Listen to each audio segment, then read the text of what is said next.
Hey everybody, today Rahdo runs through his top 10 list of games that really would like to get an expansion, almost need an expansion, certainly deserve an expansion, and hopefully someday we'll get an expansion. Although, all 10 of these games, I don't know, I'm looking at some of them, maybe they'll get an expansion. Actually, there were quite a few games I could have talked about in this list, but I left them off because I'm very confident, highly confident, in fact, that they'll get an expansion. And so I'm trying to limit myself to games that, oh man, they just need that little something extra. And I fear that they'll never get it. And so maybe we'll all get lucky somewhere down the road. But if not, at least I tried, folks. At least I tried. So are you ready? Righty. Let's start then with number 10. And of course, as always, this is a countdown from things of these 10. The number 10 I'm about to mention is the one that I think least of all of these needs an expansion. Which one is it? Star Trek Expeditions. Now, fans of Star Trek Expeditions might disagree and say, of all the ones I'm about to mention, it needs an expansion the most. But in all honesty, I almost didn't even put Star Trek Expeditions on the list because, for my money, what you get in the box is great and is enough. It's certainly all you need. It provides as much replayability as, say, Pandemic, or pretty much most any kind of Euro-y, cooperative game on the market. Now, the reason so many people, and to be fair, I would love to see an expansion for this that addresses what most people feel is a sharp shortcoming of the game, and that is the lack of new story content. Because to be fair, Star Trek Expedition has actually gotten an expansion. It got a little character expansion because the base game pretty much just came with, Kirk and Spock and Bones and Uhura, and then there was an expansion that added Chekhov, Scotty, and Sulu. And that's it. They just added, 3 new minis and, didn't change anything about the game. And my gosh, what a missed opportunity. Because the core game, the problem with the core game that a lot of people have is the fact that every time you play it, it tells basically the same story. It's like you watch the same episode of Star Trek over and over and over again, where the brave crew heads over to Nibia 3 and tries to solve all the problems of this planet. And it's just like, it's on constant loop and repeat. And what this game really wants is more episodes of the show. So every week you go to a new planet with different problems that you have to solve. Now, see, I talked about this in my run-through of Star Trek Expedition, and actually I think I've done run-throughs for every single game. Yes, almost, all but one. And probably by the end of the next couple weeks, I will have done run-throughs for all 10 of these games. When people say that Star Trek Expedition fails because it doesn't have enough story content, I always say, does Pandemic fail because it doesn't have enough story content? I mean, surely, does Forbidden Island or Forbidden Desert? No, of course not. I mean, you play these games over and over again, and the story isn't why you're there. You're there to solve the puzzle. You're there to see all the different, the way all these different random elements have come together with the special powers and the abilities you have at any given time, and try to make smart decisions that will let you win. And Star Trek Expedition is no different. In fact, I almost feel that the game was done a disservice by putting in a really strong storyline, because now people expect a new storyline every time they're told. And they don't expect that because the 4 disease cubes or colors in Pandemic, they don't have names. There isn't a cast of characters and all that stuff. It's just a generic situation where every time you play, you have to solve all these problems. The same is true for Expedition if you put the story stuff aside. But anyway, still, I know most people don't, and that's why it's a real shame, because in all honesty, WizKids, what are you doing? This could be a really big tentpole game for you if players got the feeling that you were actually going to support them. There's nothing, I mean, this game is so infinitely expandable. Creating a new adventure for this using the same systems that are already in the base game would be child's play. It'd be very easy to, I mean, all you need is, for the most part, just a bunch of cards. That's all you need. A small little print-on-demand deck of cards could make, the board, of course, always still looks like the same nondescript, generic Class M planet, but every additional card pack you release would be a new interesting storyline with characters and whatnot. You could be banging one of those out every month. I mean, you could LCG this thing if you wanted, and it wouldn't cost you anything. And when people saw that, you'd get a lot more sales of the base game. But instead, you just let it wither and rot on the vine, and I don't understand why. And that gets back to such a huge missed opportunity. What I'd always expected they were going to do when I first got the game was, yes, of course they're going to bring out Sulu, Chekhov, and Scotty. And what they clearly should have done was, hey, that's 3 expansions right there. An expansion with Sulu, expansion with Chekhov, an expansion with Scotty, and each one of them introduces a new storyline, a new planet with new adventures and whatnot. And then, after those 4 expansions and the entire crew is there, well, I mean, you could go down the route of, adding Nurse Chapel and, and other ancillary characters and whatnot. But I think actually the 4th expansion for the game would have been a system that allows you to create on the fly through card draws randomly generated stories. So, they'd become a little bit more generic, but they'd still have that Star Trek feel. Poor Tula here, I can just feel her shivering. We're in the middle of a big thunderstorm right now, so she is terrified. You okay too? It's okay. It's just a big firework. That's all. And I think she's going to be sitting here for a while. But anyway, that was my number 10, Star Trek Expedition, which is, like I said, I don't know if I necessarily agree, but I know for a lot of people it's a big problem. And again, I would happily admit I would love to see new storyline stuff myself. I don't feel it's necessary, but it'd be really nice and so easy to do. So easy. So that was number 10. Now, let's move on to number 9, Epic Resort. And now, again, I'm at the higher end of the list. So I'm talking about games that I think I'm still kind of in the would be nice to have. Wow, I don't know if you heard that. That was a very close strike. Oh, poor Tuda. I'm getting a little nervous now myself. Anyway, this is in the nice to have because honestly, I think there's enough game in this box that it doesn't need an expansion. It's a nice to have. But really, at the end of the day, Epic Resort is a deck builder. And quite like all deck builders, it could always use more infusions of new cards with new special abilities. And for that reason alone, I would love to see an expansion. And you know what? I almost didn't put this on the list too because I wouldn't be surprised if somewhere down the road Floodgate Games does do an expansion for it. I just haven't heard anything. So I'm just kind of putting it out there in the ether, the good vibes for an expansion. But more than just a Dominion style, hey, by the way, here's a whole bunch, here's a new collection of employees you can hire to run your resort. Which would be the obvious thing. Obviously, you want new types of monsters. Because I will agree that there is kind of, it would be great to see another bunch of monsters in this game instead of just getting, the same small grouping game after game after game. That would be nice. And there's so many cool things you could do with them. And of course, new heroes. I mean, the game is so hugely expandable. It would be absolutely lovely to see more. Fingers crossed we will get that someday. But I also mentioned Epic Resort. For me, I would just love some more content. I think the game by itself works great. And honestly, I don't need expansions, but I'd love to see some more. It's interesting, though. A lot of people I've seen on Board Game Geek are really kind of down on Epic Resort. It seems like the most common complaints are, 1, it's too long. And I have to admit, I've only ever played as a 2-player game, and I have not found that to be the case. As a 2-player game, it's not too long. Heck, maybe when you get up to the higher player counts, that does become a problem. And if so, that would be a great thing to address in expansions. Additional rules that can help you play a short version of the game for people who think it's too long.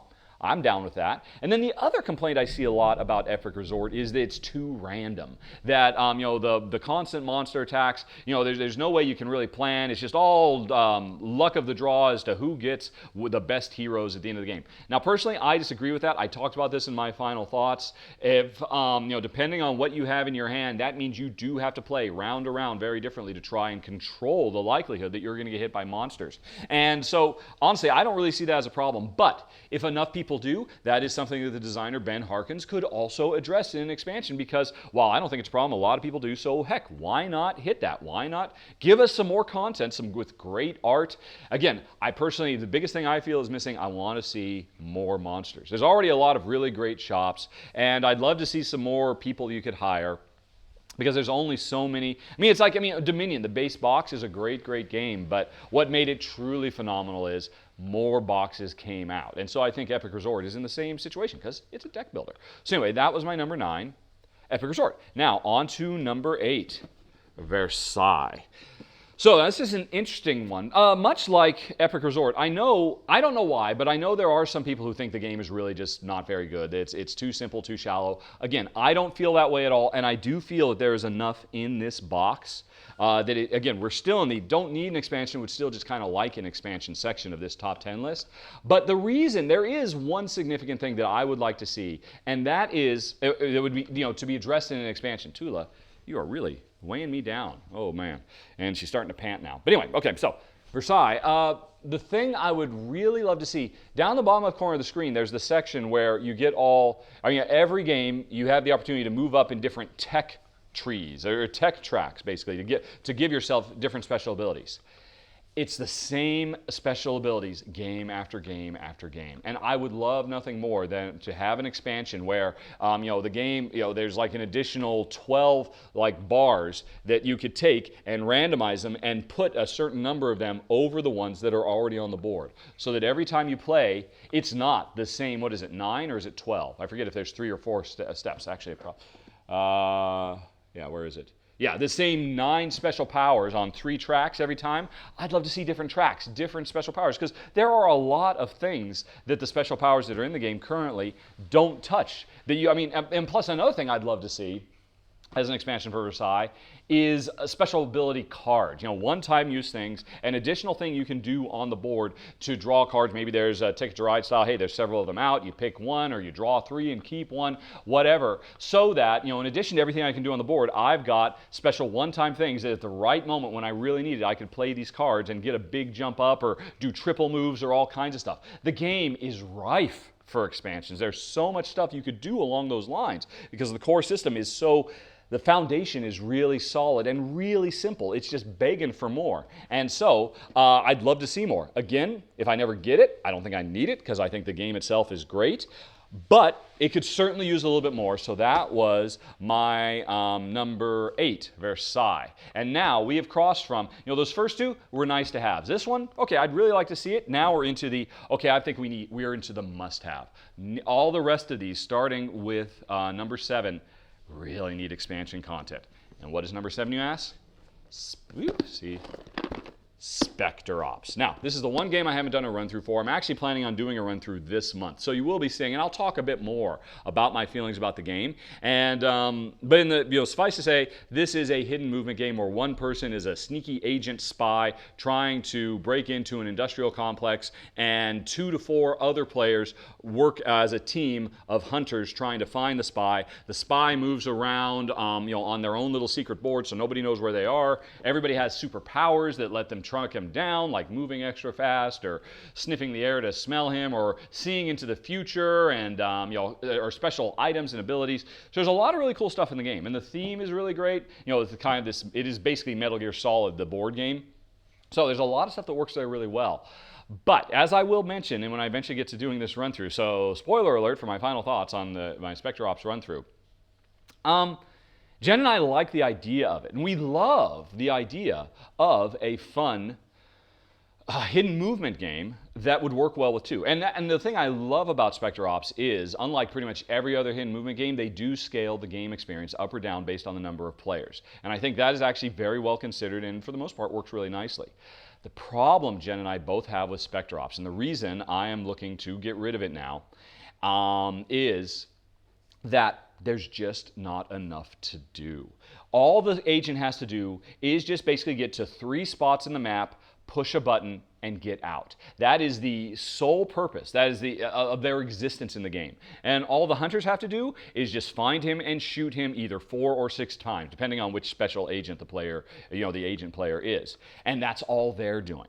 And so now I compare and contrast that to a hidden movement game like Fury of Dracula, which, don't get me wrong, I had huge problems with. I eventually could not play that game anymore. I sold it away. But the problem with Fury of Dracula was not the core game, which was very well considered, because the agent in that game, Dracula, had a lot of stuff to do. It was more than just trying to go and push 3 buttons. He had to set plots into motion, and he could lay traps, and you could do tons and tons of interesting things. And the hunters chasing him had lots of different avenues. It wasn't just a very narrow-minded, myopic, this is all we're here for game of hide and seek. That's all Specter Ops is. And while it does that very well, don't get me wrong, it does that very well, and it does it in interesting different ways at different player counts, it turns out that's just not enough for us. In the same way Scotland Yard is just not enough for us. That's a bit too shallow of an activity to simulate. We need more going on. And I expect, Specter Ops has been a big hit for Plaid Hat Games, and Plaid Hat Games are very well known for doing expansions. So I wouldn't be at all surprised if Specter Ops does get an expansion. This is the only game. I think every other game I'm going to mention today is pretty unlikely. Maybe one other might get an expansion. Most of them I don't think are going to get expansions. Although, you never know. I don't have any inside information here. Specter Ops probably will. The reason I still put this on the list is because I worry that in whatever expansion Specter Ops gets, it'll be just to add more of the same. Hey, here's 6 new hunters and 3 new agent types and a different board with a different layout. And so the game itself won't change. It'll just be you get new pieces to play. And there's nothing wrong with that. That'd be great. I'm sure Specter Ops fans would love to see something like that. New items they could use. But what I would want to see from an expansion is what I fear you won't get. A deeper game, a richer game, a game where the agent has more complex objectives than just push 3 buttons. Has to, and until something like that gets added to the game, I don't think Specter Ops, as good as it is, as well produced as it is, as smooth playing as it is, would ever be a game for me and Jen. And so that's why it made my list at number 7. Specter Ops. Now, on to number 6. I do not actually own this game. I've done a run through before. I've sold the game, and for reasons that I think could have been solved with an expansion. And that would be Steam Park, which is a lovely little real-time competitive dice rolling game where players are building steampunk theme parks for robots. It was adorable. It was charming. The core game was fun. But if you watch my run through, my final thoughts, you know that we had fundamental issues with the balance of the game. It was really out of whack, and there were a few degenerate strategies in the game that kind of dominated the whole thing and really just kind of made for the game did not live up to its promise for us, even though it could have. And that's why I would love to see an expansion that adds new things you can build that would completely replace the old things. Like latrines, I'm looking at you. Robot toilets are, I rarely say this, but they're pretty broken in the base game, and they really bring the base game down. I would love to see those removed and replaced with something else that works more in harmony and enhances the rest of the game instead of dominates the rest of the game. And so Steam Park is my number 6. And now, this is going to be a really quick video. What am I at now? I'm at 17 minutes. And it's not just because I've got this little heater sitting on my lap who is still terrified. I mean, look at her. Let's see. Tuda, are you okay too? Yeah, she is not having a good day with this thunderstorm. But anyway, so the last 5 games are literally all tied for first. Every single one of these games, I desperately wish for an expansion for the same reason, for at pretty much the same level of intensity. So, tied for first is, and I only have one of these. I own one of them. The other 4 I have had, and I have gotten rid of all of them for the same reason. The games are Prosperity, Homesteaders, Helios, Archon, Glory and Machination, and Le Havre Inland Port. Those 5 games all desperately need an expansion for the same core reason.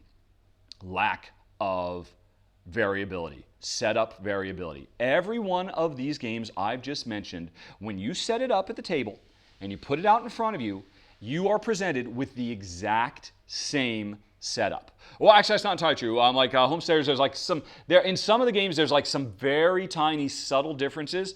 But either like Prosperity, and Prosperity has a tiny difference. But there's almost no random variable setup to any of these games at all. The majority, 90% of what you're sitting at the table, is going to play out exactly the same not exactly the same.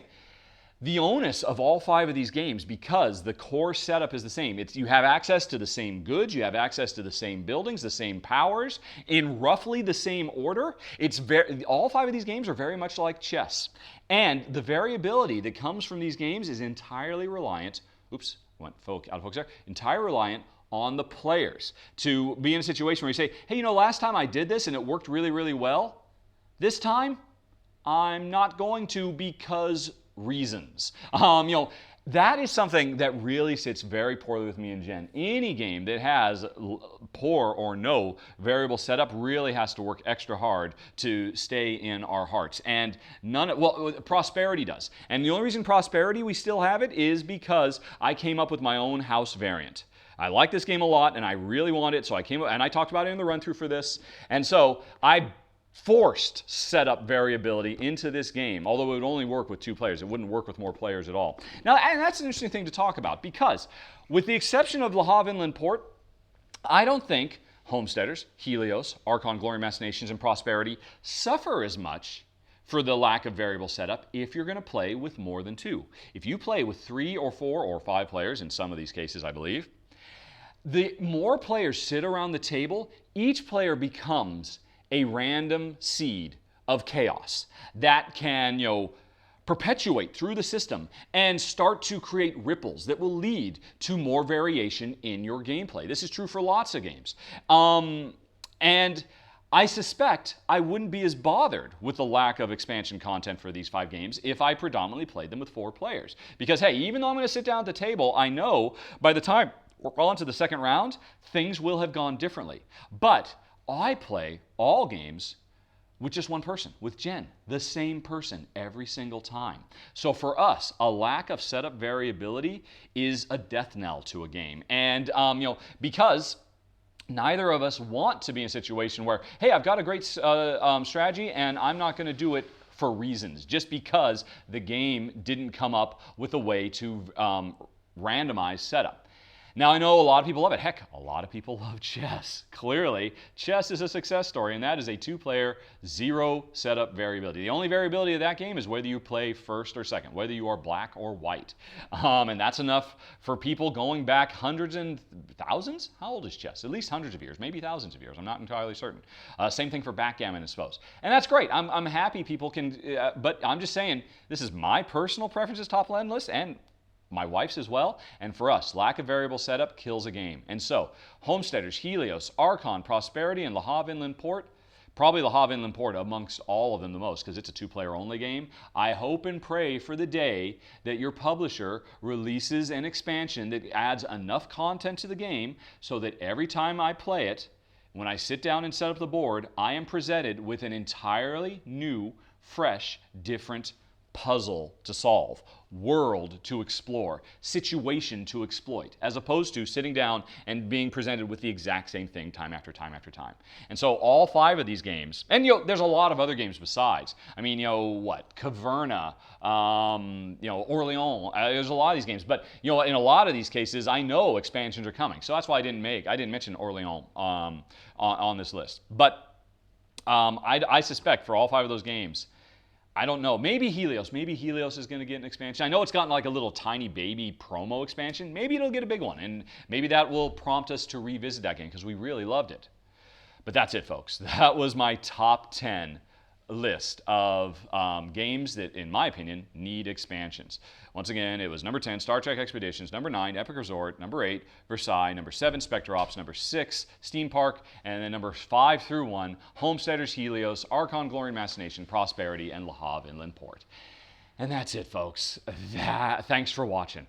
I am sweating and I am covered in white dog fur now. I mean, she is just shedding like crazy because summer's over. So, but yeah, she sheds year round. And yeah, she's just not going away. So I think we need to distract her a little bit now because she's been scared long enough. So thanks for watching, everybody. Oh, also, if you'd like to hear some more on this topic, including hearing Jen's feelings on this topic, be sure to listen later this month, or towards the end of the month, for my next podcast. Next podcast is going to be entirely related to Essen. The podcast after that, the one that airs in October, will be the one where we revisit this top 10. Jen is hovering in what, honey pie? I just want to say Tula's worth every little tiny bit of fur. That's my thought. Okay, that would be Jen's final thought. Thanks for watching, everybody. Talk to you later. So long. Bye-bye.